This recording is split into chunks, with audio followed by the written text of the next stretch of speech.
Bonjour. Alain, système des beaux-arts. L'imagination comme fonction ou puissance humaine, mais définie par le mécanisme et les affections du corps humain. Ce sont les œuvres qui donnent la règle. L'étude des différents arts est une vérification d'une doctrine de l'imagination. Que l'œuvre soit belle et affirmée sans aucun doute par l'œuvre même. Le beau est une récompense, le seul fait de l'esprit. L'objet est le juge des formes et l'esprit s'y assure de toutes ses pensées selon un système vrai. L'universel ne se prouve point. Ce qui est général est seul objet de preuve et ne conduit qu'à un accord pratique et politique par rapport à l'ordre humain et industriel par rapport à l'ordre extérieur. Les beautés sont les exhortations plutôt que des modèles, c'est ainsi que l'inimitable seul instruit. Ainsi s'est accompli le divorce entre les beaux-arts et la pensée. Si un génie muet te pousse, prends la plume ou le pinceau, mais si ton génie bavarde, alors lis l'esprit le plus jeune et sans argument ni preuve. Imagination maîtresse d'erreur, selon Pascal. Montaigne, ceux qui croient voir ce qu'ils ne voient point. L'imagination n'est pas seulement un pouvoir contemplatif de l'esprit, mais surtout d'erreur et de désordre qui entrent dans l'esprit. Dans la peur, l'effet de l'imagination est connu. L'imagination nous trompe. Il est prudent de ne point trop se croire soi-même. Nous forgeons la chose imaginée. L'imagination est folle et déréglée par sa nature. L'imagination a besoin d'objets.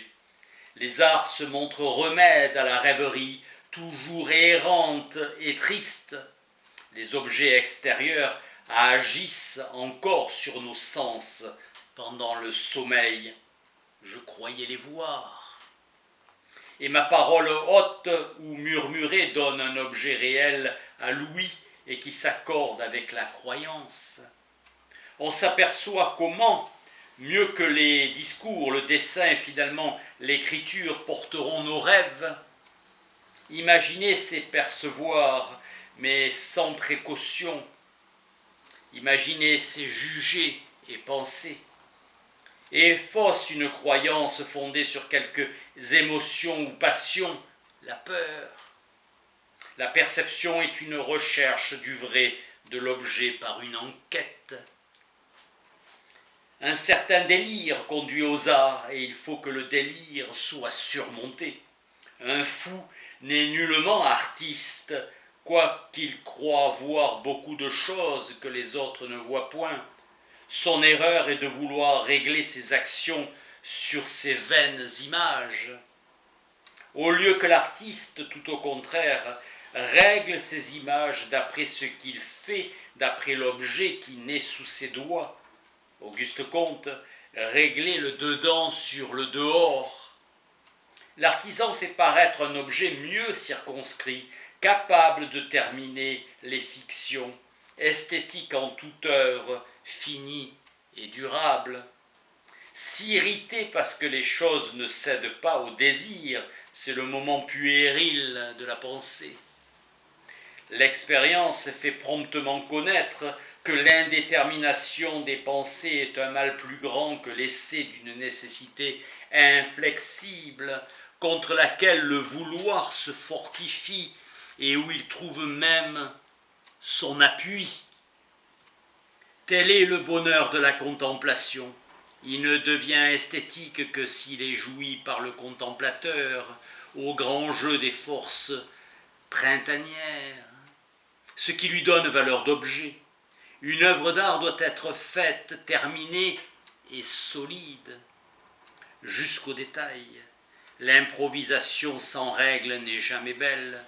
aucune conception n'est œuvre. Le réel seul est beau.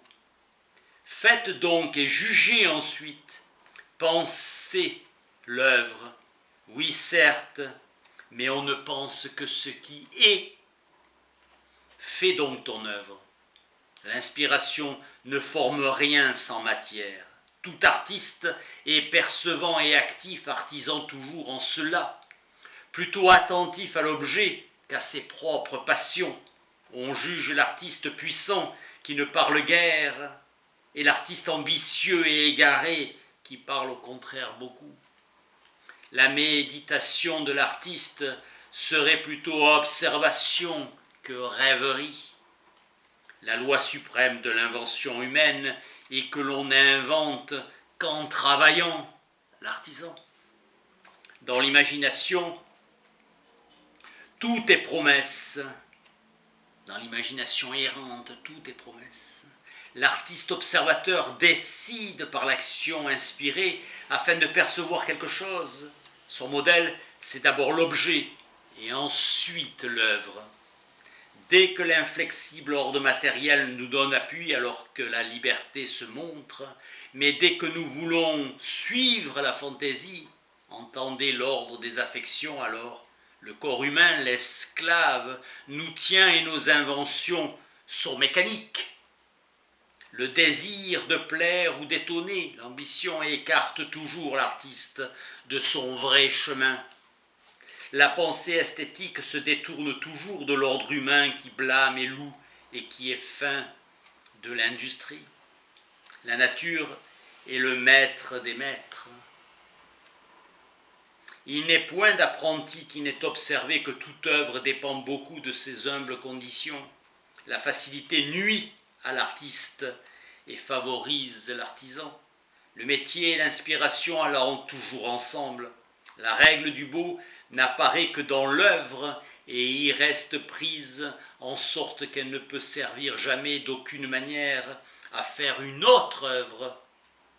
Même les peuples les plus ignorants sur tout cela ont toujours ordonné à la foule humaine selon de strictes cérémonies en vue de discipliner les passions. Et c'est par la pensée commune que chacun arrive à la pensée propre. La cérémonie comme élaboration du souvenir, du sentiment et de la pensée, le culte. L'imagination cherche son objet et l'objet le plus proche se trouve dans nos actions. Il y a de l'imaginaire dans l'imagination. Le dernier juge, c'est la passion qui doit être vaincue. L'art n'exprime pas du tout les passions, mais les passions vaincues. Le beau a deux aspects, la puissance et la paix. Il y a plus de sérieux dans les jeux de cirque, les acrobates, que dans les autres genres du théâtre, où le danger n'est jamais véritable.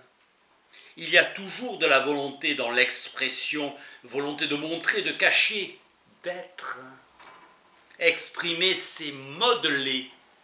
La sagesse antique ne séparait point la pensée de la vie, la pensée sans objet, et creuse. Merci.